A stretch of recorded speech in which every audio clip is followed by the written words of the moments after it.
Falcon 9 ராக்கெட்டிலிருந்து dragon விண்கலம் மூலம் சர்வதேச விண்வெளி மையத்துக்கு ஏவப்பட்டிருக்கிறது. இந்திய வீரர் சுபான்ஷு சுக்லா உள்ளிட்ட 4 வீரர்கள் இந்த பயணத்தில் மேற்கொண்டிருக்கின்றனர். இது தொடர்பான மேலும் விவரங்களை தருவதற்காக செய்தியாளர் மதிவாணன் இணைப்பில் இருக்கிறார். மதிவாணன், வணக்கம். தற்பொழுது உலகமே உற்று நோக்கும் இந்த ஆக்சியம் 4 திட்டம் வெற்றிகரமாக செயல்படுத்தப்பட்டிருக்கிறது. பல்வேறு சவால்களை கடந்து கிட்டத்தட்ட 6 முறை இந்த பயணம் ஒத்திவைக்கப்பட்டு இன்று வெற்றிகரமாக ஏவப்பட்டிருக்கிறது. இந்த பயணத்தின் வாயிலாக என்னென்ன சவால்கள் சந்தித்திருக்கின்றன, வானிலை நிலவரம் இதற்கு சாதகமாக இருக்கிறதா, என்னென்ன ஆராய்ச்சிகளை இந்த 14 நாட்கள் மேற்கொள்ள இருக்கிறார்கள், அது தொடர்பான முழு தகவல்கள். வணக்கம் சலோமி. அமெரிக்காவின் ஆக்சியம் ஸ்பேஸ் தனியார் நிறுவனம் சர்வதேச விண்வெளி நிலையத்திற்கான பயண திட்டத்தில் ஈடுபட்டிருக்கிறது. அமெரிக்கா விண்வெளி ஆய்வு நிறுவனமான நாசா மற்றும் இந்திய விண்வெளி ஆய்வு நிறுவனமான இஸ்ரோ இணைந்துதான் இப்பணியை செய்து வருகிறது.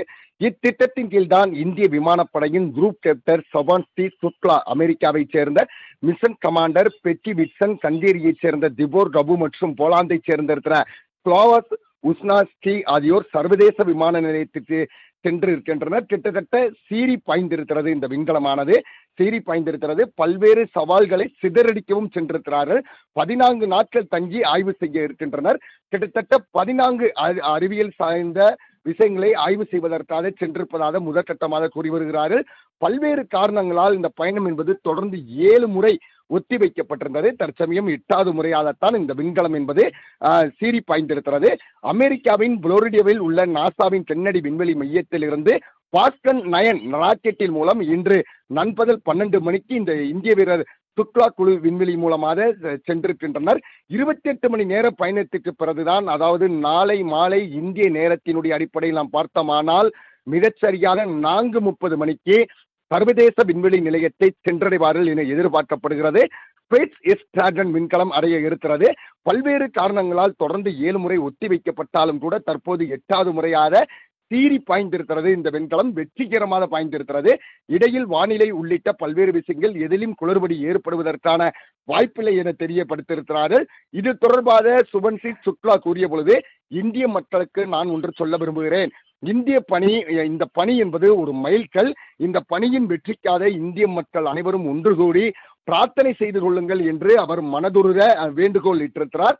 அதே சமயம் அவருடைய ஆரம்ப கால வாழ்க்கையை நாம் பார்த்தோமானால், உத்தரப்பிரதேசம் மாநிலம் லக்னோவைச் சேர்ந்த சுக்லா அலிகஞ்சில் உள்ள சிட்டி மாண்டேசரி பள்ளியில் தான் தனது பள்ளி படிப்பை முடித்திருக்கிறார். 1999 கார்கில் போரால் அவர் ஈர்க்கப்பட்டிருக்கிறார். அவர் சுயாதீனமான UPSC NTA தேர்வுக்கு விண்ணப்பித்து தேர்ச்சியும் பெற்றிருக்கிறார். அவர் தனது இராணுவ பயிற்சியை முடித்து 2005 தேசிய பாதுகாப்பு அகாடமியில் கணினி அறிவியல் இளங்கலை அறிவியல் பட்டமும் பெற்றிருக்கிறார். பின்னர் அவர் பறக்கும் பிரிவுக்கு தேர்ந்தெடுக்கப்பட்டு இந்திய விமானப்படை அகாடமியில் பயிற்சியும் பெற்றிருக்கிறார். ஜூன் 2006 நாம் பார்த்தோமானால் அவர் இந்திய விமானப்படையின் ஸ்பைட்டர் பிரிவில் பறக்கும் அதிகாரியாக நியமிக்கப்பட்டிருக்கிறார். இந்திய விமானப்படை பணி வாழ்க்கையை நாம் பார்த்தோமானால் அவர் ஒரு போர் விமான தலைவர் மற்றும் அனுபவம் வாய்ந்த சோதனை விமானி. Su-30 MKI, MiG-21, MiG-29, Jaguar, dot, Dornier, 228 மற்றும் AN-32 உள்ளிட்ட பல்வேறு விமானங்களில் சுமார் 2000 மணி நேரம் பறந்த மிகப்பெரிய அனுபவத்தை கொண்டவராக திகழ்ந்து வருகிறார். இஸ்ரோ விண்வெளி வீரர் தொழில் பயிற்சி மேற்கொண்டிருக்கிறார். இந்திய மனித விண்வெளி பயண திட்டத்திற்கான இந்திய விமானப்படையின் கீழ் உள்ள ஒரு அமைப்பான விண்வெளி மருத்துவ நிறுவனம் AIM 2019 ஆண்டில் விண்வெளி வீரர் தேர்வு செயற்பாட்டில் சுக்லாவை சேர்த்தது. பின்னர் IIM மற்றும் ISRO ஆல் இறுதி 4 பேரில் இவர் தேர்ந்தெடுக்கப்பட்டிருக்கிறார். 2020 ஆண்டில் யூரி ககாரின் விண்வெளி வீரர் பயிற்சி மையத்தில் தேர்ந்தெடுக்கப்பட்ட மற்ற 3 மணி வீரர்களுடன் அடிப்படை பயிற்சிக்காக ரஷ்யா சென்றார். அடிப்படை பயிற்சி 2021 நிறைவடைந்தது. பின்னர் அவர் இந்தியா திரும்பி பெங்களூரில் உள்ள விண்வெளி வீரர் பயிற்சி மையத்தில் பயிற்சியிலும் கலந்து கொண்டிருக்கிறார். இந்த காலகட்டத்தில் தான் அவர் IISc பெங்களூரில் விண்வெளி பொறியியல் தனது முதுகலை பட்டத்தையும் முடித்திருக்கிறார்.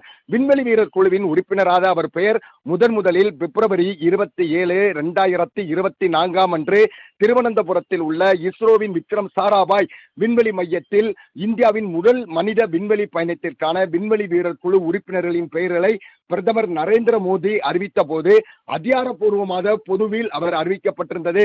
ஆக்சியம் மிஷன் 4 சர்வதேச விண்வெளி நிலையத்திற்கு வரவிருக்கும் ஆக்சியம் மிஷன் 4 பைலட்டாக சுக்லா தேர்ந்தெடுக்கப்பட்டிருந்தார். அவர் கமாண்டர் பெட்டி விட்சன் மற்றும் மிஷன் நிபுணர்களான கிளாவோஸ் உஸ்னா மிஸ்டி மற்றும் தபோர் கபூர் தலைமையிலான குழுவில் இணைந்திருக்கிறார். சக இஸ்ரோ விண்வெளி வீரர் பிரசாந்த் நாயர் காப்பு குழு உறுப்பினராக நியமிக்கப்பட்டிருக்கிறார். இருவரும் ஹியூஸ்டனில் உள்ள நாசாவின் ஜான்சன் விண்வெளி மையத்தில் இருந்துதான் பயிற்சியும் பெற்று இருக்கின்றனர். நாசா, ஸ்பேஸ் எக்ஸ் மற்றும் இஸ்ரோ ஆகியவற்றுக்கு இடையான கூட்டு முயற்சியான இந்த பணி சர்வதேச விண்வெளி பயண ஒத்துழைப்பை வலுப்படுத்துவதை நோக்கமாக கொண்டிருக்கிறது.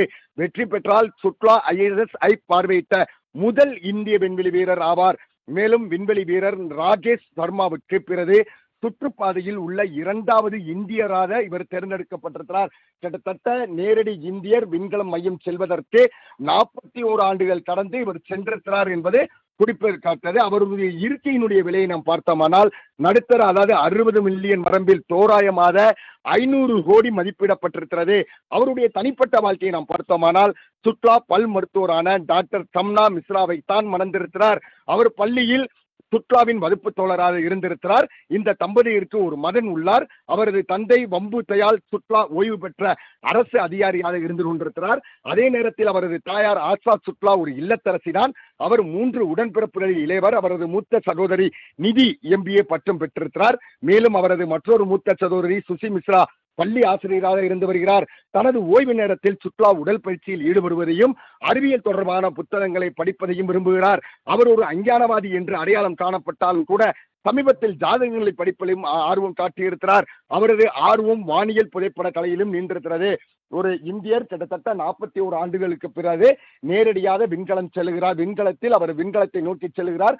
அதே சமயம் ஒரு செல்கிற பொழுதே நாம் மிகப்பெரிய ஆனந்தத்தினுடைய எல்லையினுடைய உச்சிக்கு செல்வது வழக்கமான ஒன்று. தற்சமயம் 41 ஆண்டுகளை கடந்து ஒரு இந்தியர் நேரடியாக செல்வதில் இந்திய நாடே பெருமை கொள்கிறது.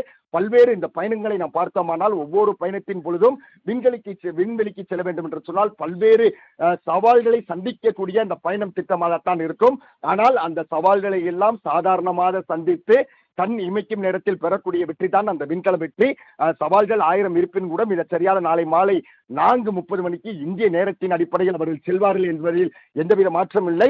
இந்த கிட்டத்தட்ட 16 ஆய்வுகள் அங்கே மேற்கொள்ளப்படுகிறது என்ற சாத்தியக்கூறுகள் இருந்து கொண்டிருக்கிறது. அதில் மனிதனுக்கும் அந்த விண்வெளிக்கும் இருக்கக்கூடிய அந்த இடைப்பட்ட தூரத்தை குறைப்பது எப்படி, சாதாரண மனிதனும் அங்கே வாழ்வதற்கான வழிமுறைகள் இருக்கிறதா போன்ற பல்வேறு ஆய்வுகள் அங்கே மேற்கொள்ளப்படும் என தெரிய வருகிறது. அதே சமயம் ஆய்வுகளின் அடிப்படையில் மிக சரியாக 14 நாட்கள் கழித்து அவர்கள் திரும்புவார்கள் என்று எதிர்பார்க்கப்படுகிறது. கடந்த முறை இதே திட்டமிட்ட பயணத்தின் பொழுது சில இயந்திர கோளாறுகள் உள்ளிட்டவைகள் இருந்த காரணத்தினால் ஒரு வருடத்துக்கு மேல் கூட அவர்கள் தங்க வேண்டிய சூழ்நிலை இருந்தது. ஆனால் இந்த முறை நாம் பார்த்தோமானால் அனைத்தும் சரி செய்யப்பட்டு அனுப்பப்பட்டிருக்கிற காரணத்தினால் நிச்சயமாக 14 நாட்களில் அவர்களுடைய வெற்றியினுடைய இலக்கை அடைந்து அவர்கள் இந்த மண்ணினுடைய இலக்கை அடைவார்கள் எந்தவித மாற்றமும் இல்லை. இந்தியர்களுக்கெல்லாம் ஒரு பெருமை சேர்த்திருக்கிறார். அதே சமயம் வளரக்கூடிய தலைமுறையினருக்கும் ஒரு ஊன்றுகோலாக, ஒரு ஊக்கக்கோளாக இருந்து கொண்டிருக்கிறார். இந்த தலைமுறையினரை பொறுத்தவரையில் இந்தியர்களாக இருக்கட்டும், அதே போல இந்தியா நாட்டுக்குள் இருக்கக்கூடிய மாநிலங்களைச் சேர்ந்திருக்கிற அனைவரும் இதுபோன்று உயர்ந்து இதுபோன்ற வீர சாதனைகளை படைக்க வேண்டும் என்பது அனைவருடைய எண்ணமாக இருந்து கொண்டிருக்கிறது. இதற்கான படிப்புகள் என்ன போன்றவர்களை ஆராய்ந்து படிக்க வேண்டும். இந்திய நாட்டிற்கு பெருமை சேர்க்க வேண்டும். பிறந்த ஊருக்கு பெருமை சேரு என்று சொல்லுகிற வரிகள் இருக்கிறது. ஆனால் தற்சமயம் இவர் இந்திய நாட்டிற்கே ஒரு பெருமை சேர்த்திருக்கிறார்.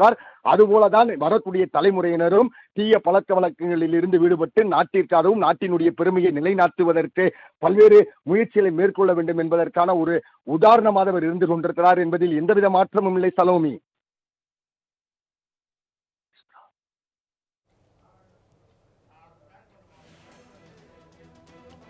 தங்களின் முழு விவரங்களுக்கு நன்றி மதிவாணன்.